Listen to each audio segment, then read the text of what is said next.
وَإِنْ أَحَدٌ مِّنَ الْمُشْرِكِينَ اسْتَجَارَكَ، اور اگر مشرکین میں سے کوئی شخص آپ سے پناہ طلب کرے، حتیٰ یسمع کلام اللہ، اتنا بڑا ہمیں الٹیمیٹم دے دیا گیا ہے، بہت سے لوگ ہوں گے ابھی تک انہوں نے توجہ کی ہی نہیں، سوچا ہی نہیں محمد کیا کہہ رہے ہیں، کیا دعوت ہے۔ اب یہ کہ تمام جزیرہ نما عرب کے لوگوں کو اتنا بڑا الٹیمیٹم آ گیا ہے تو وہ سنجیدگی سے سوچنے پہ مجبور ہوئے کہ یہ کیا بات ہے، کیا دعوت ہے جس کے لیے ہمیں یہ الٹیمیٹم دے دیا گیا۔ تو اگر ان میں سے کوئی آپ سے امن مانگے، امان مانگے، پناہ طلب کرے تاکہ وہ آپ کے پاس آ کر اللہ کا کلام سنے، حتیٰ یسمع کلام اللہ،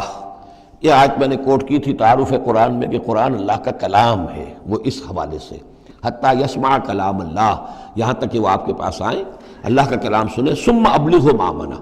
پھر انہیں ان کی امن کی جگہ پر پہنچا دیں۔ یہ نہ ہو کہ وہی کہ اب کرو فیصلہ، اسلام قبول کرتے ہو کہ نہیں کرتے ورنہ تمہاری گردن اڑاتے ہیں، نہیں، وہ امان لے کر آیا تھا،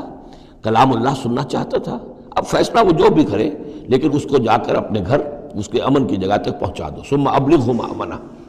ذالک بانہم قوم لا یعلمون، اور یہ اس لیے کہ یہ لوگ ہیں کہ جو علم نہیں رکھتے، انہیں پتہ ہی نہیں ہے، یہ ابھی تک غافل ہی رہے، انہوں نے سنجیدگی سے سوچا ہی نہیں ہے کہ یہ دعوت کیا ہے۔ یہ 6 آیات جو ہیں ان کا سلسلہ اب جڑے گا چوتھے رکوع کے ساتھ جا کر۔ اب جو دوسرا رکوع اور تیسرا رکوع آ رہے ہیں یہ ہے کہ جو سن 8 ہجری میں فتح مکہ سے قبل نازل ہوئے، اور اس میں مسلمانوں کو آمادہ کیا جا رہا ہے قریش کے خلاف جنگ کرنے کے لیے۔ اگرچہ جنگ بالفعل نہیں ہوئی لیکن کیا معلوم تھا، ممکن ہے خونریزی ہو جائے،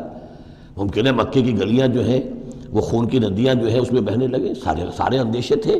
وہ تو جو ہو گیا وہ تو بعد میں معلوم ہوا کہ کیا ہوا ہے، لیکن بہرحال اس میں جو ریلیکٹنس تھی،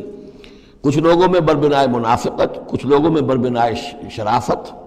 اور ایک سادہ لوحی، کچھ لوگوں میں اس وجہ سے کہ ان کے اعزاء اور اقربا وہاں تھے اور انہیں اندیشہ یہ تھا کہ کہیں وہ گیہوں کے ساتھ وہ گھن بھی نہ پس جائے۔